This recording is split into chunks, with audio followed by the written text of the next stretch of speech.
Hello and welcome to Master Quest. I'm sorry, did I just steal that from you? No, dude, this is both our shows, so you had just as much right of doing it as I did. Thank you. I appreciate it. You're welcome. This is our first episode of Master Quest, and we're going to play some video games. Today we're playing the original Super Mario Bros. Originally on the Nintendo Entertainment System, but we're playing on the Switch today because I don't have something to connect my NES to my game capture. Yeah. So we're going to do an emulated version on the Switch. Yeah, it's all right. It's good. Still Nintendo properties, still staying loyal. It's Nintendo product. Higher resolution this time. All right. And we're off. Let's do it. All right, and we're killing people left and right. Taking mushrooms. So I think it's nice and convenient. You can kind of have the old games on the new console, but I think it looks a little too pretty. I had a 3DS that I had for a little while. Even though I didn't play it, I more or less impulse bought it because a lot of my friends had a Switch at the time. So I was like, you know what? Or not a Switch, a 3DS. 3DS, you're peer pressured. And peer pressured. Because literally, I would only go to their house and be like, hey, we're playing the new Pokemon. And I was like, that sounds like fun. I want to play. So yeah, I bought it, and I think I played it for 4 days, and I was like, I don't really use this anymore. I'm going to sell it. The money helped me buy a car, which is good. That's useful. It's very useful. Yeah, cars are good. Cars are good. But yeah, one thing I liked is that you could play NES and SNES games on the 3DS. I don't even remember that. And I did have a 3DS, and I played it a lot when it first came out, maybe for the first year, but not much after that. Yeah. And I had the similar thing with my friends group when Pokemon X and Y came out. Mm-hmm. I bought it just because everyone I knew bought it. Yeah. I played it for about 10 minutes and never touched it. Yeah.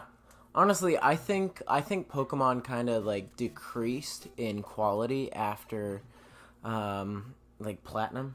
Or you could even say that the remastered version of Soul Silver and Heart Gold was pretty good. I think the last Pokemon game that I hardcore played from start to beginning. Start to beginning. Then start to end. Start to finish. Yeah. Start to finish was Pokemon Diamond. Diamond, Pearl, and Platinum. Yep, 4th gen. Yeah, I played Platinum, and then I played Heart Gold, which I really enjoyed. Because it was cool that you had this. It came with a pedometer, so it also I remember that. Yeah, it encouraged kids to go out and go for a walk. Because every time you walked, it would raise your XP on your Pokemon. Kind of like the original version of Pokemon Go. Bingo. Yeah, exactly. Yeah. If I stay going this way, I get a little warp zone, but we're not gonna skip any levels. So yeah, we're playing True Testament. Yep.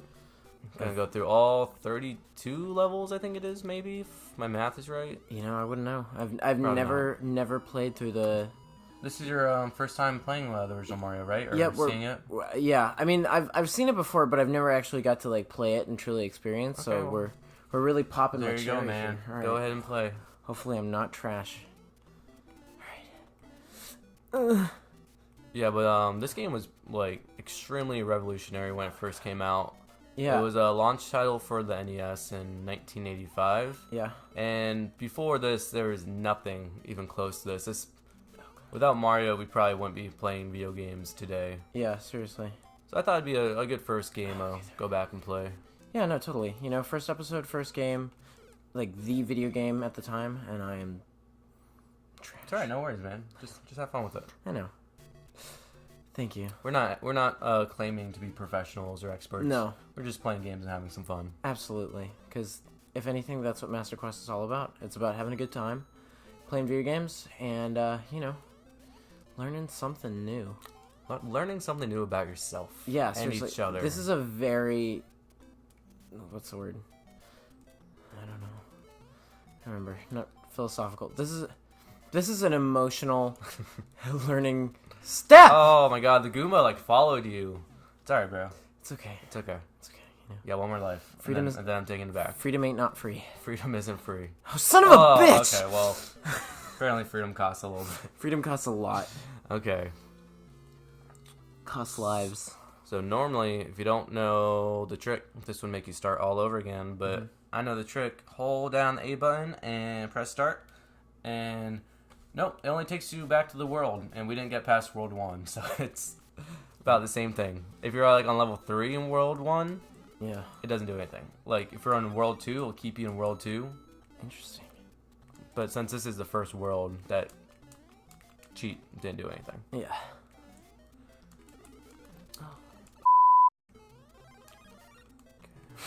Like that, I like pick up the flower, but I got hit. So Yeah. the flower wasn't actually a flower. Yeah, I think the only Mario, well, besides like Mario Kart, let's see, when I was a kid, I had a DS, and I remember, I got it for Christmas, and it came with, was it Mario and Luigi's Inside Story, where they go inside Bowser? Yeah, I do remember that. I played that some, and I lost it. Yeah. I suspect it was stolen from someone, but Yeah. it just disappeared. No, it was a fun game, but there was like this one part where it's like you think it's a giant carrot, but it's like a carrot caterpillar, and that boss literally took me a whole month Jeez. to just get, because like, yeah, So some of those Mario RPG games are a lot more abstract. Like yeah, this one's you're just running through the Mushroom Kingdom, and yeah. I mean, I was gonna say, could you classify Mario as like one of the first RPGs? I would say Castlevania is more or less, or like at least Castlevania 2, which is trash still. Yeah. It's like, you have an inventory, you can go and buy and trade and sell. Did it have like what like constitutes an RPG really? If you have levels and you have stats that level up, Yeah. is that where and you get points to level up those skills? I think so, and Is like that when it starts being an RPG? I think so, and also just like character customization and Yeah. stuff like that. I mean, you definitely have to constitute a difference between an RPG and a sandbox or an open world game, because they share very similar qualities, but at the same time they're very, very different. Well, now with newer RPGs, it seems like they're all trying to be open world and Yeah. trying to combine, Yeah, best of two worlds. anything from Fallout and the Elder Scrolls to, I mean, you could Definitely. you could argue that Grand Theft Auto or Red Dead Redemption is an RPG, because in the end it's still all about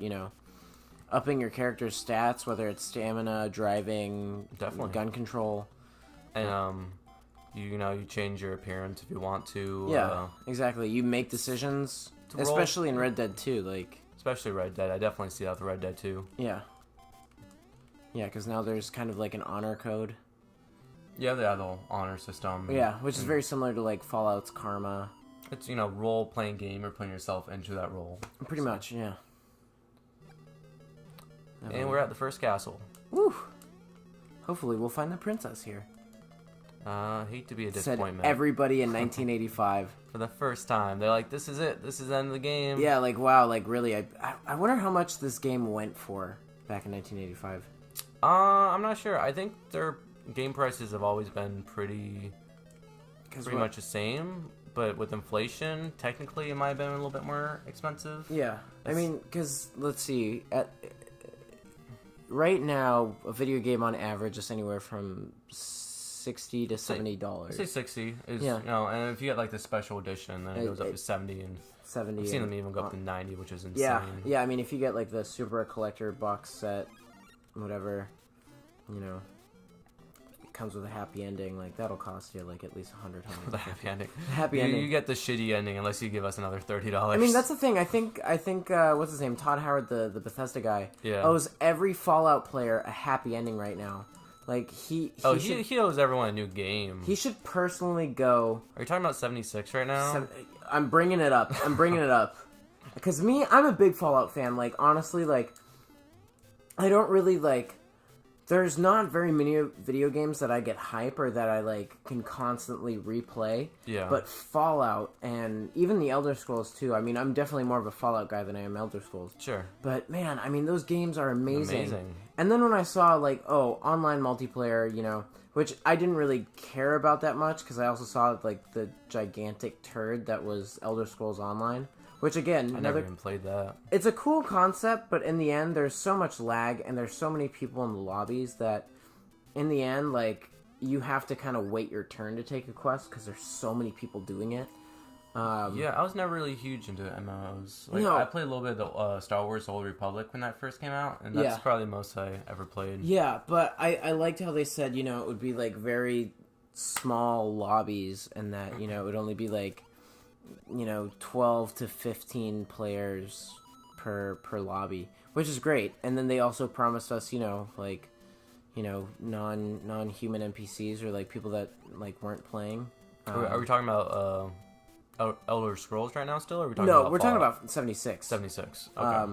But no, like, you know, they were saying, like, oh, there's going to be NPCs, there's going to be a main story quest, and then, like, boom, the only NPCs in the game are, like, the Mr. Handies, which give out, like, really stupid quests where it's like, oh, my old owner used to have this lunchbox. If you can find it, I'll give you, like, 25 schmeckles, and then that, yeah.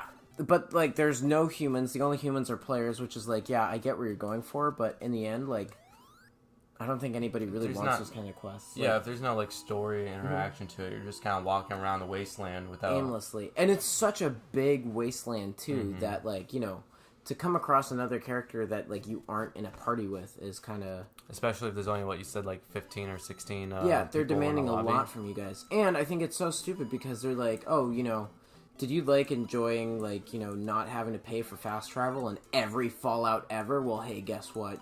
You mean, like, in-game money? Or No. Like, yeah, like bottle caps and stuff. Okay.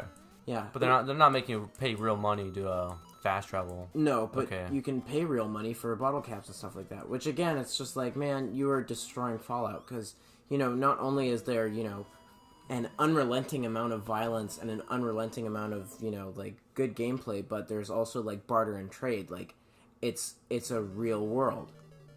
And it's awesome. Yeah, anywho, that's my spiel. I know this turned out into a whole Fallout ranting episode, but that's cool. I'm so sorry. No. We can talk about whatever you want on here. Yeah.